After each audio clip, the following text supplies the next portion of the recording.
leadership has to answer here and there.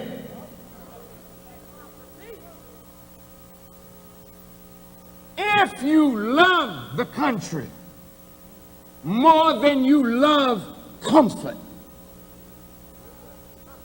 then if you see power misleading the people, you have an obligation. Well,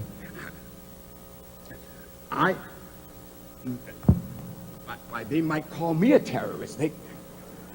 They might say I'm aiding and abetting terrorism, and they might even charge me with treason and put me away. Yeah, they may do all of that. And you have to answer the question, what is better? For you to be quiet and let your nation go to hell and carry us with it? Carry your children down into the ditch of hell because you're too cowardly to stand up for what is right, because you would suffer a little? Look at how many people are suffering a lot to bring this nation to where it is. Hell no. If nobody stands, God is sufficient for me. I'll stand alone with God, and I'll be the winner.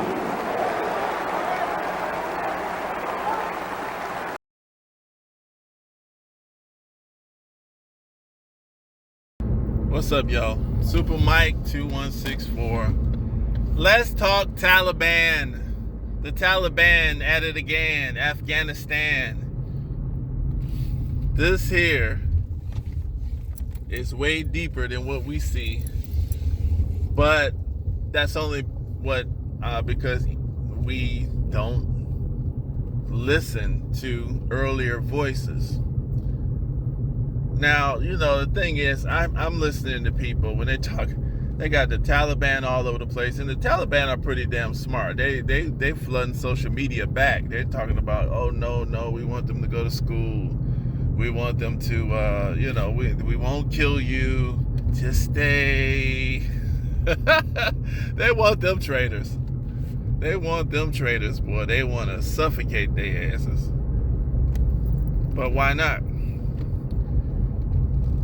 You got a situation here in Afghanistan where, and not just Afghanistan, but Libya, you have situations that the Western nations have been playing and manipulating, bullying for decades and centuries now. Guys, you don't get to manipulate forever. This is the reason why you do things fairly. This is the reason why you start treating people correctly and rightly, fairly. That way, when the times change, times never stay the same. And when times change, if you got some debts to pay, some moral debts to pay, you're going to pay those debts. If you took blood, if it costs money, you're going to pay money. If it costs blood, you're going to pay blood. And you happy if somebody let you pay blood money. That means you can just pay some money. But Taliban takeover, it shows you something. So the Taliban, I'll research it a little more, but the bottom line is the Taliban are not really that old. About 40 years you had the government of the United States, because about 40 years in the 80s. Russia went over there. The Afghanistan people, they had girls going to school. They had education and other stuff happening over there in Afghanistan. But Russia wanted to come in and take over the area. Some of the people leaned a little bit more towards the socialists. America didn't like that. Some of the government officials invested to destabilize, to get certain radical militants or militant people. And yeah, the United States trained some of them to go ahead and destabilize Kabul, wipe out the little cities as far as destabilizing the countryside, and then they backed them to help them kick Russia out, help them get rid of Russia. So the U.S. did that, and they were looking for the United States to help develop them better, and the United States left, just like what they're doing right now, because they never want to fix you completely. And what ends up happening here is, and Biden knows this because Biden was there. So the reason why Biden's pulling out and he's like, y'all can cry, is because he knows that most of the people crying and talking about, they know they were, this is what we got to stop doing. We have to stop lying, playing these pretend games. Oh, well, what about the women and children? Oh, well, the women, they can't go to school? That ain't right. Oh, well, they gonna kill people. See, they use this moral shit, but then in the next breath, the same motherfucker talking about, we wanted to kill their leadership. We wanted to take the power. Bro, wait a minute. What is you there for then? I thought it was about the women and children. Is it about the women and children, or is it about stealing resources and power? If it's all about resources and power. It's not about the women and children. The only reason why they use the women and children argument is just to get you to support it. They always got to use something good to hide their real reason that they're there for. And some average citizens know it's just the money, it's just the oil. Okay, well, if it's just the oil, when they leave, it's not making no money. It doesn't make any business sense to keep going there. It was a business move. Afghanistan was a business move. They're not making no money. They're wasting money. Well, the women and children, they can't go to school. They're going to kill people. Wouldn't that happen before what are you talking about? People getting killed right now. There's people getting killed in Chicago. There's people getting killed in damn L.A. There's people getting killed in Tupelo, Mississippi. Niggas getting killed. People getting killed. There's a bunch of black folks that want reparations. A bunch of stuff that's going to need to go on. All kind of bad stuff happening. Police brutalities. Nobody care about that. Why are you in Afghanistan? Well, the United States went to Afghanistan because they wanted to control that part of the world. Russia, they helped the crazy ass militants evict Russia, and those basically, long story short, Dick Cheney, one of his companies that he's part of, Unical, they wanted to run a pipeline through Afghanistan, through, Pakistan and all of these places so they can empty it out into the Indian Ocean. And the Taliban had took over because once Russia had left, the government's destabilized. Taliban got the weapons, so they got the weapons. They got all those weapons from the 80s. Good ones. Pretty decent ones. And there you go. And they got the training. And they got the fighting spirit. So there you go. Unical wanted that oil pipeline. The Taliban said no. And in July 2000, I think 1. Yeah, July 2001. They was threatened. You take the money or we come kill you all. Because the United States had helped them. And they wanted to make sure that these companies, Dick Cheney's companies, had the right to go ahead and build these pipelines. So after September 11th that same year, there you go. You started the war with in Afghanistan, because of so-called Osama bin Laden and all this other shit. And you just go out and settle in scores. Kill Saddam Hussein, kill bin Laden. But that pesky Taliban, them damn Taliban motherfuckers, they stayed in them mountains, boy. They knew them mountains, that was their houses. The bombs and shit did not work. Dude, we got all these weird people. Anyway. Nah, but the bombs, none of that stuff worked on them. And they stuck it out. Lo and behold,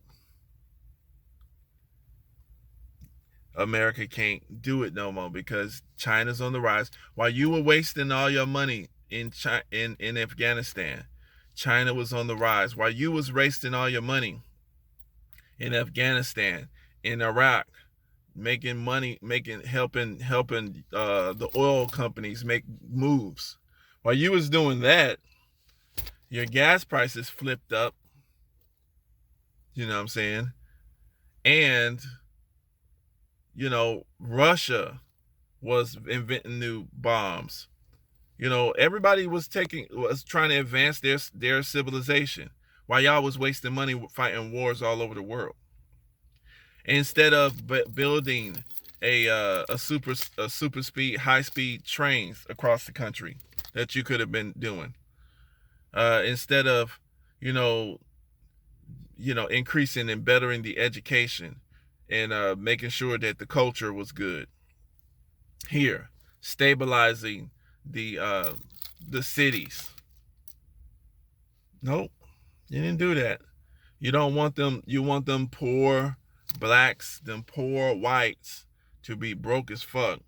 So when that recruiter come along, yeah, damn, I ain't got nothing else to do. The military saved my life, right? So that's what they're doing this for. They have to lower the education level, and they have to make sure that the cities are fucked up so that they can get a ripe bit. So they got their prison pipeline money, slaves in prison. They got their slaves in the military because they're going to experiment on you.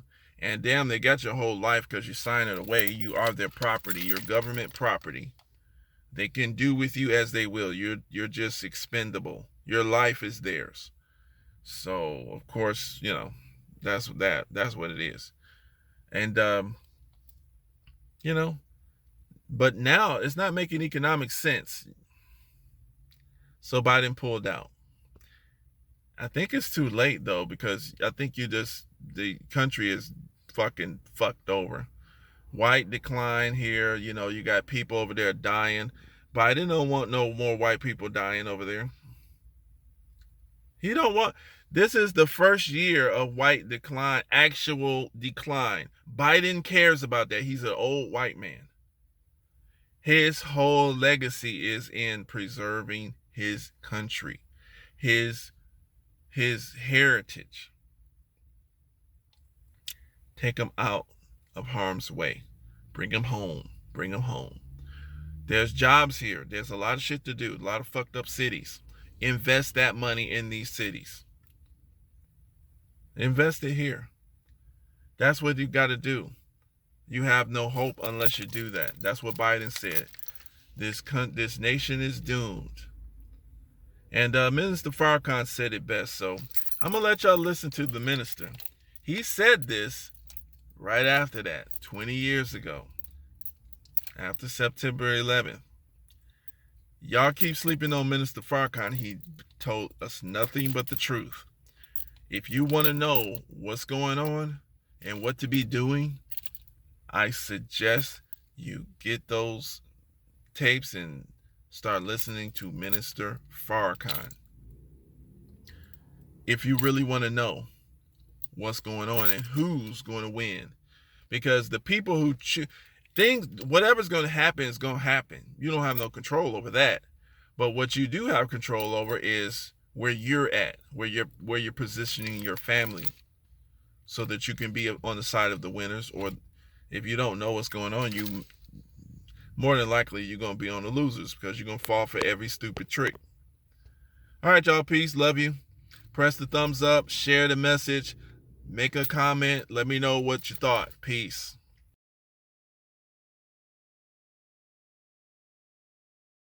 You may not have the type of democracy that you want. You can get it, but let me move to why I think America has come to a crossroads. You must understand that power is linked in world politics to oil. And as the greatest industrial nation on the earth, America has an insatiable appetite for oil. When coal was the #1 energy in the world, Great Britain ruled the world. She had the greatest deposits of coal. But when the power to move engines moved from coal to oil, then England and America began vying for control of the places on this earth that produce oil. Who are the rogue states that America says she does not like? And let's see how oil is connected here. Would you put the map up for us, please?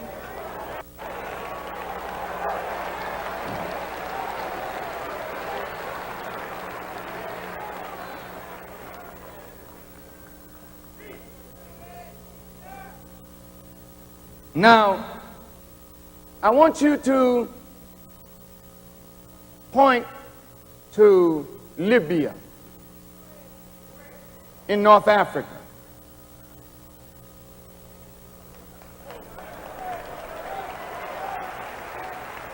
This don't reach. Oh, thank you. Now, this little desert country where most of the people live along the coast, because all of this is the desert, has the sweetest crude oil. One of the 3 countries in the world with the sweetest crude is Libya, Nigeria, and there's another one we'll get to. Now, if you hear the song we sing, how's it go? From the halls of Montezuma to the shores of Tripoli. Where's Tripoli?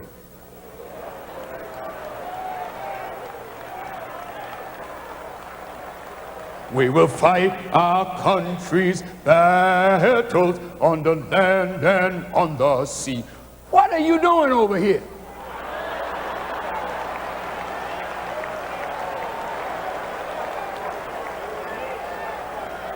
Did these people bother you? No, they got oil. America had bases here. Military bases for what? Oil. They had a king called Idris. And Muammar Gaddafi, as a young man, in a bloodless coup, overthrew the king. And then kicked the British out, the Americans out, and nationalize the oil. Now he could raise the standard of living of all the Libyans with money left over to aid the liberation struggle of people all over the world. America got very upset with that. You messing with us, Gaddafi? You're a terrorist.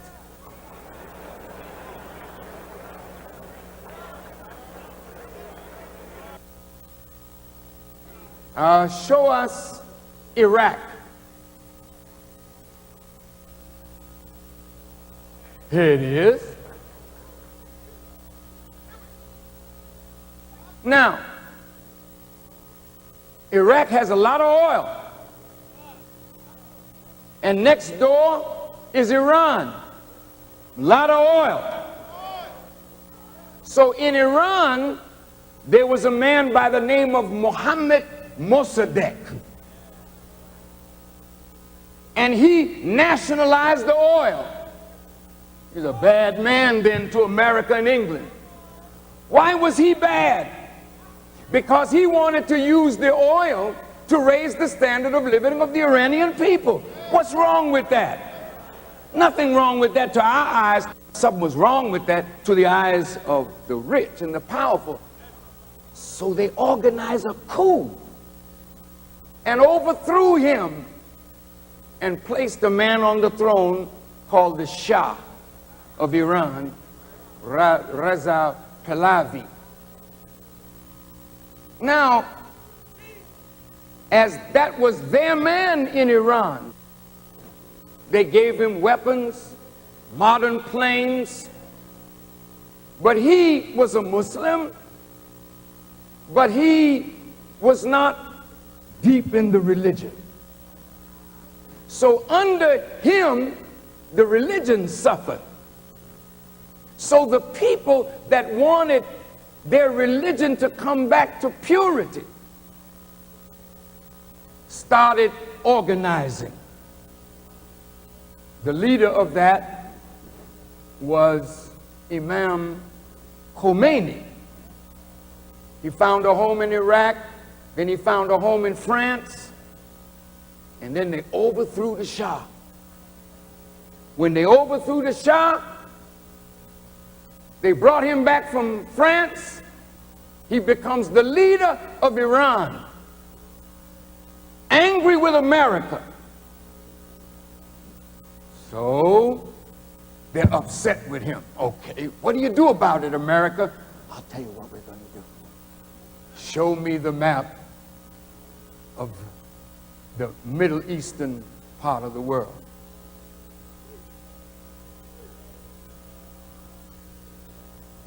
Now look at this.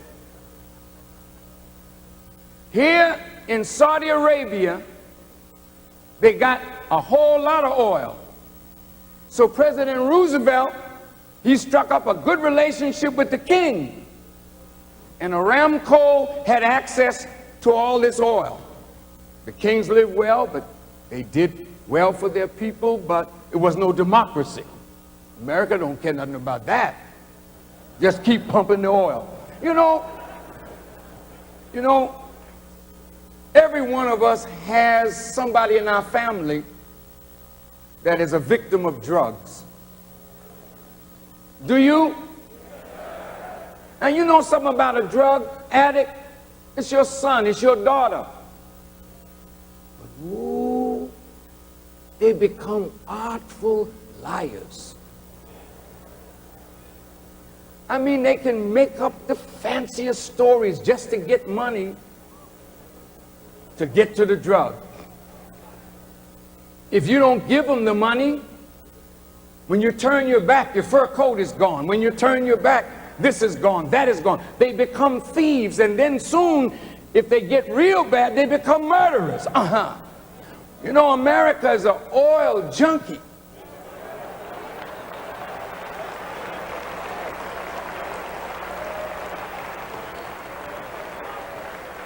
She doesn't care how she gets it. She must have it. I gotta have my fix, okay? So now, You know, Imam, I had a discussion with Prince Bandar of Saudi Arabia. That man Khomeini, when he came into Iran, he was angry with these sheikdoms here, Kuwait and the United Arab Emirates, and he was angry with the king of Saudi Arabia. He said, there's no king in Islam, only Allah is king. And in our prayer we say, "O Allah, thou art the king. There is no God but you." So this man, in his extreme devotion, he frightened Iraq because Iraq the leadership was socialist. They're Muslims, but Iraq and Syria, socialists, the Ba'ath Party in power. So what did America do? America said, Saddam,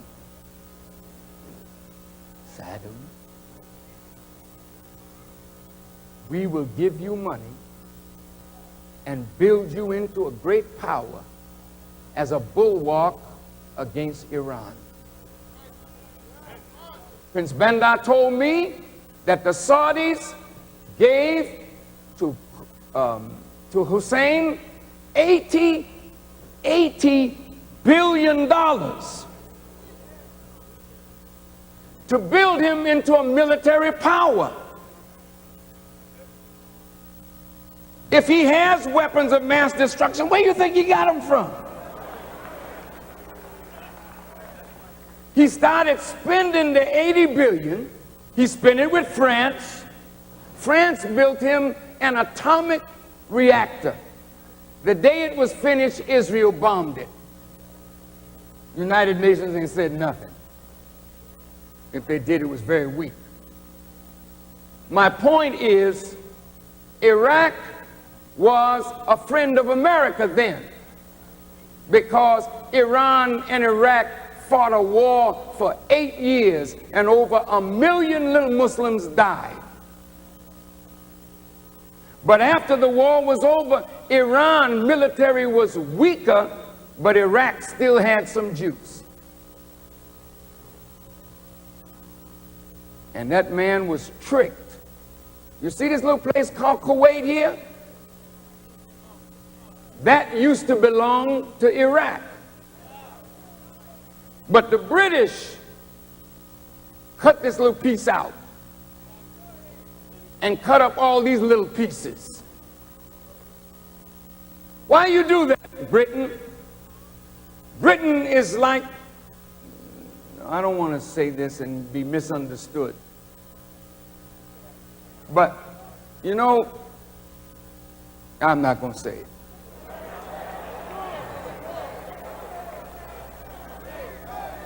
I'll put it this way. Whenever she leaves a place, she leaves it in a condition that will produce war.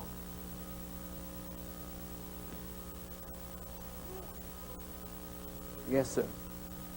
So, now you have Iraq strong, Iran weak. Now trouble in Kuwait with the oil wells. They want to go into Kuwait. They speak to the American ambassador.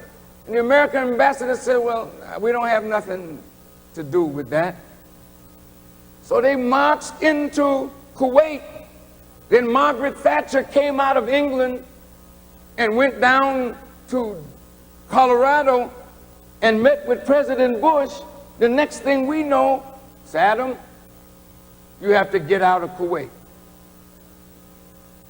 And when he went out of Kuwait, all these oil fields were set on fire.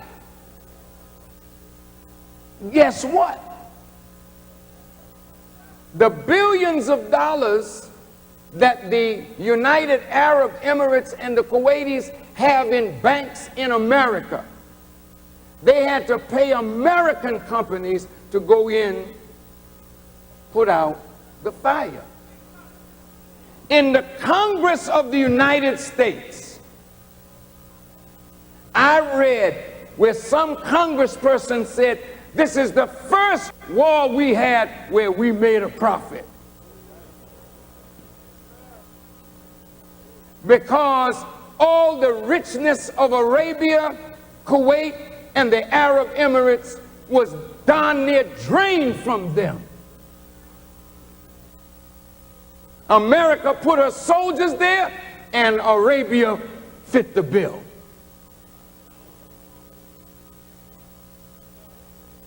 All right, let's go a little further. Look over here, Sudan. Come on, show me Sudan. Here it is. Do you know what? They found the largest deposit of oil anywhere in the world. Guess where they found it? In the southern Sudan. So now what America is trying to do is foster the revolution here to break off the southern Sudan from the Islamic regime in Khartoum, so that America could have access to the oil. But they say it's them Muslims killing Christians, making slaves out of these people in the South. Check this out. Y'all all right? I'm almost finished. America sent arms to Eritrea and Ethiopia. Are you listening? Then these two, they sent arms to Uganda. Raise it up a little. Come on. Come on. Now, here's Uganda. So here, all along the border of the Sudan, war was started with the Sudan. America, Uganda, Ethiopia, and Eritrea. But something happened. Eritrea started using her weapons of war against Ethiopia and vice versa. So they couldn't give Sudan the trouble that America wanted. America is something. You don't know these things because you don't travel, and you don't know these things because you're not interested, and you don't know these things because foreign policy is not for the common American, and that we have to change.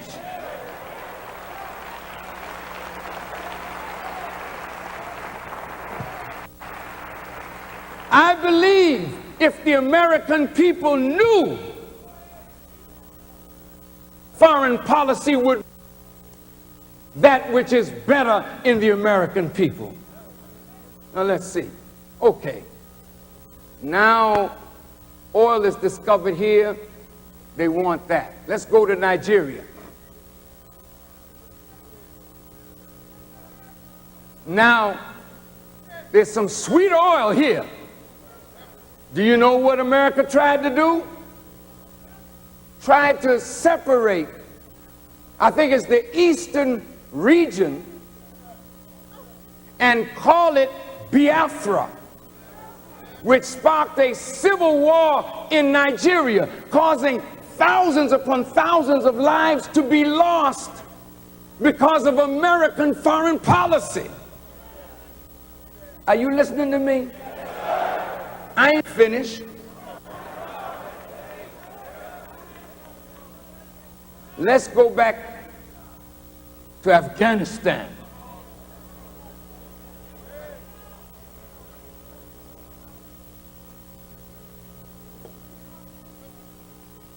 All right. Now let's go up a little higher. Come on, come on. Go up a little higher, right in here. See this place called Baku? This has been the place that oil has been coming out of this area for years and years and years. But the Soviet Union had control of the oil in Kazakhstan, in Uzbekistan, and in Tajikistan. all this area the Soviet Union had.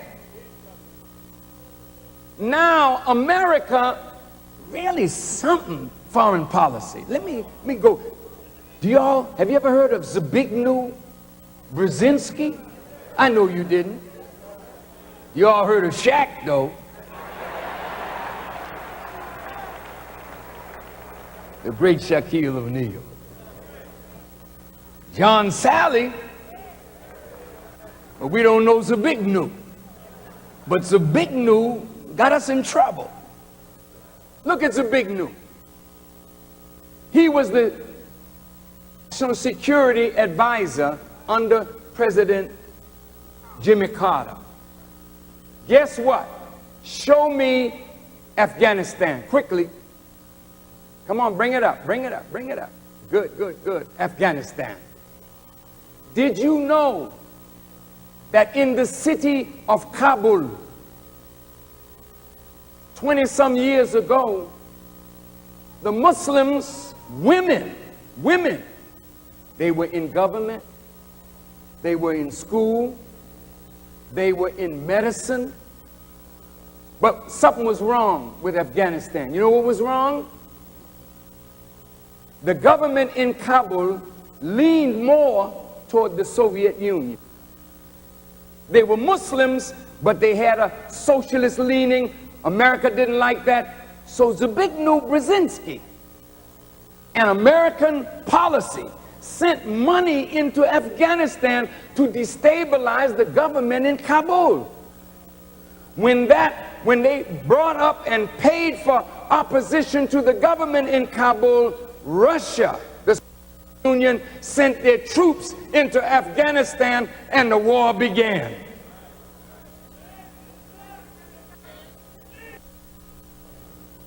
When the war started, Osama bin Laden was in Arabia growing up. He loves Islam. He loves Muslims.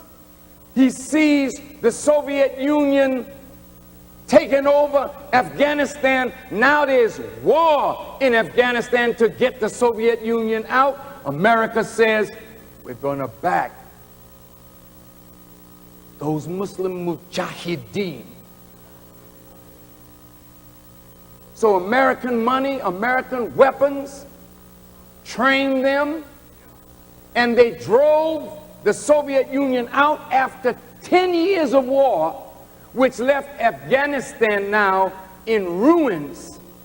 Then they were looking to America to help them, and America backed out and left them in that condition, and a civil war broke out right there in Afghanistan. This is all truth. The country is already in ruins. Now a civil war. Now you got the Taliban. So the Taliban comes to power. They want a pure Islamic state, whatever that is, which we're all searching, to find out what that is. And everybody's trying to represent what that is. And I think some of them mean well, but boy, I wouldn't want to live in no state like that. And I'm a Muslim. I think my wife would kill me if I put her in a burqa, put a tent on her and say, come on, you walk behind me, cover your face. I don't want to see nothing. And some of you think that that's Islam. If the prophet could come back today, he might put you over his knee and beat you for putting women under that kind of tyranny and calling it Islam.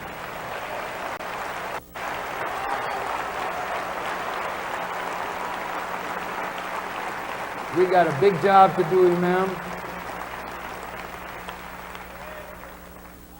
I'm almost finished. Now the Taliban are in power. They control 90% of the land except this part in the northern area. And guess what? President Bush, when he came into office, which some think was a coup.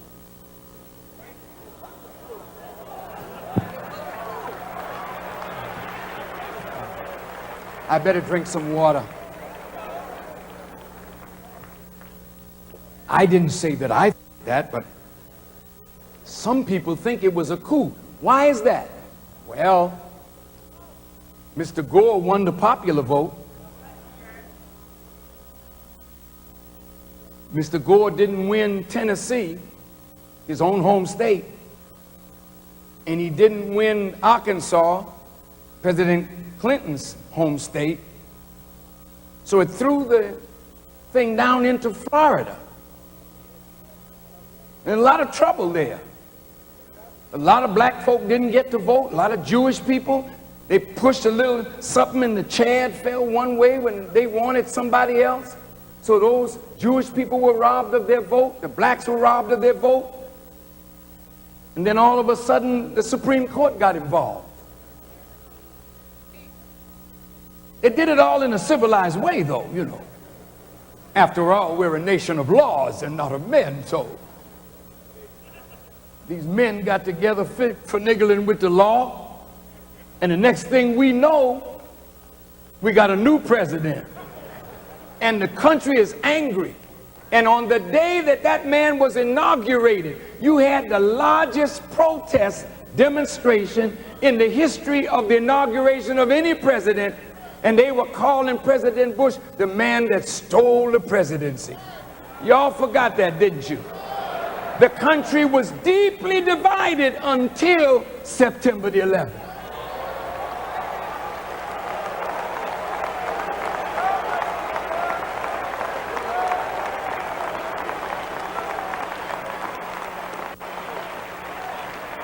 Congress was locked down and struggled, Democrat and Republican, until September the 11th. I read something written by two Frenchmen called Osama bin Laden, The Forbidden Truth. And they said that early on in the Bush administration, he was negotiating with the Taliban. And he said they were a source of stability. Why was he negotiating? Let me tell you. Look up here. All of this, Kazakhstan, Uzbekistan, this is oil. And guess what? A company called Unocal owns 75% of the oil up here. Mr. Dick Cheney, I think. And what they wanted was a pipeline to come down through Afghanistan into Pakistan, into the Arabian Sea, the Indian Ocean, as an outlet for the oil of that area. The Taliban didn't agree. Now, listen to this. Back in July, an American representative went and met with the Taliban, sometimes in the UN, sometimes right here, or in Peshawar, in Pakistan, and said, look, either you accept a carpet of gold, or we will bury you under a carpet of bombs. This is July. September the 11th. Now, Osama bin Laden.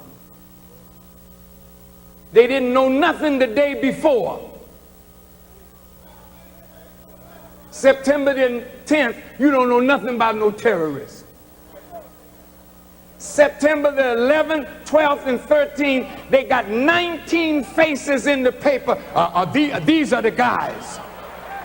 Well, when did you learn that? How did you learn that?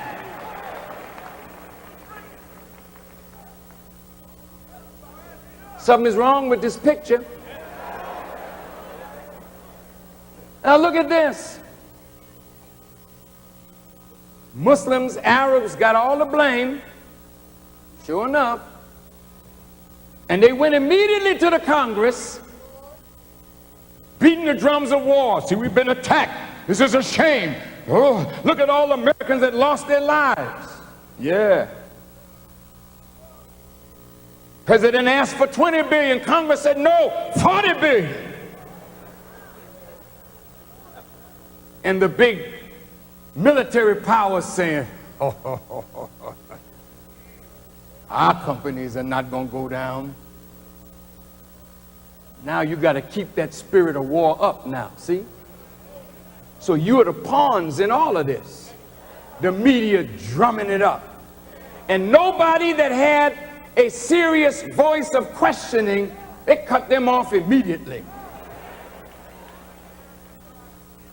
And you know, some very good Christians, like Billy Graham's son.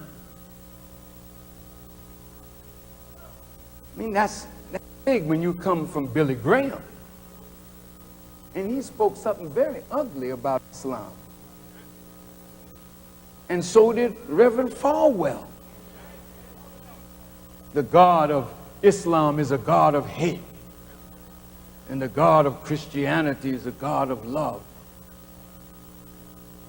Ask them black people who died in the South and all the people that dying all over the world from so-called Christians. It's all right, it's all right, it's all right. This brother just needed a little water. He'll be all right. Leave him alone. He's good. See him getting up. Don't lose your attention over here. We got somebody to handle that over there. But I'm almost where I want to be. Now, I'd like to take you to Asia a minute. Let's go to Indonesia.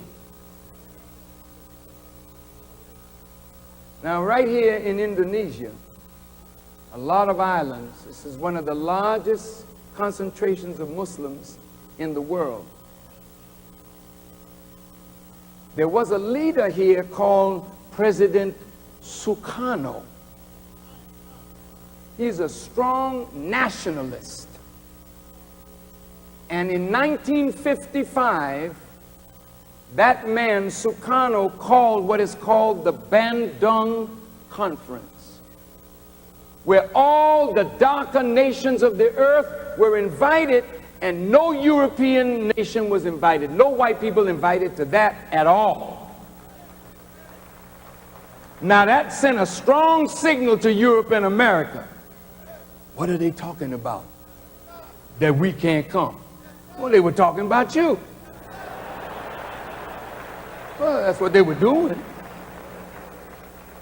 Then notice this. Sukarno was overthrown, and a man by the name of Suharto came to power. And as I asked President Wahid, former president of Indonesia, I had read that over 500,000 Indonesians lost their lives from the CIA stuff. And President Wahid said, no, it was more close to 1 million. Now, you want to know why people in the world hate?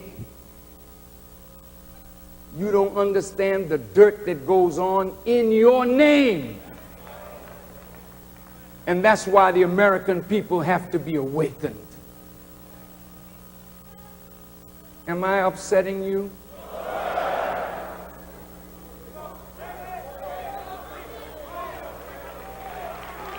You know, I'm not trying to upset you. But now that they've destroyed the Taliban, Mr. Karzai, whom America set up, he now will get the carpet of gold. And let's see if that pipeline won't come through. Afghanistan. It's all about oil and power. Now I'd like to close. I'm very honored to have Imam Warithuddin. My dear brother. Alaikum salam. Allah is with you. I'll be with you. I love him.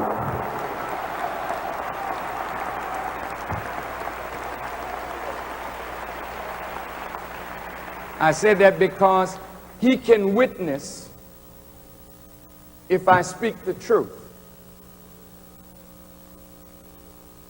And he's wise enough to correct if I don't speak the truth. So are my other brothers and sisters of religion here that can do the same for me. I don't think there's any Muslim leader on this earth that can summon 1,800,000,000 Muslims to a holy war. When the Prophet Muhammad, peace be upon him, was here, his successor was called Caliph. And this office that he was over was called the Khilafah. Some call it the Caliphate. This meant that the successor of the Prophet could order all the Muslims, and the Muslims were duty bound to obey that. You know how the Pope sits over all of Catholicism? And at one time, all Catholics were bound to be obedient to any edict coming from the Holy See. Today, however, it's a little different. They give him honor, but if they don't agree, they do what they think they should do.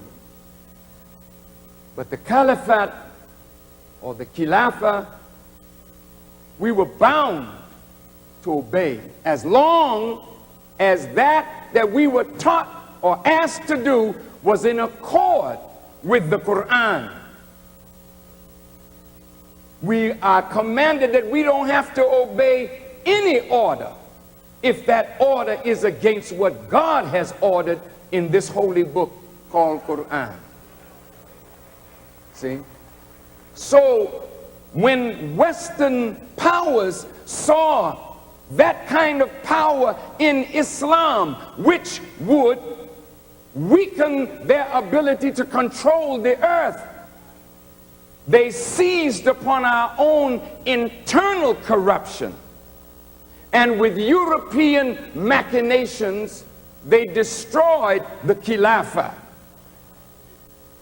Prophet Muhammad, peace be upon him, never wanted different nations.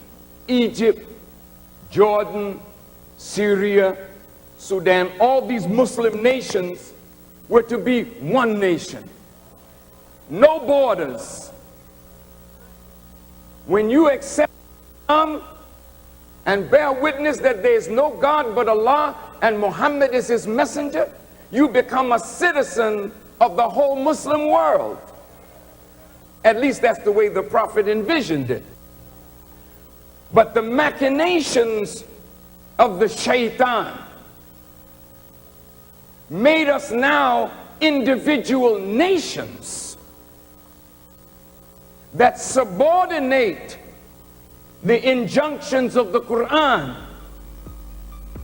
to our own national desires. I said, but on the other hand, President Bush, you can summon the whole Muslim world against the West by how you handle this war on terrorism.